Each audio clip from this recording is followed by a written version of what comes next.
கண்மணி அன்போடு காதலன் நாளில் கடிதமே கண்மணி உன் வீட்டில் சௌக்கியமானான் இங்கே சௌக்கியமே உன்னை எண்ணி பார்க்கையில் கவிதை கொத்தது அது எழுத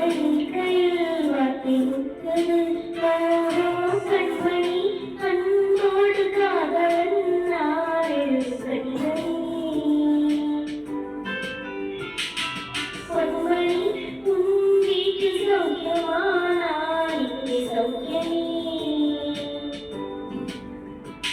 உன்னை எண்ணி பார்க்கையில் கவிதை கொத்தது அது எழுத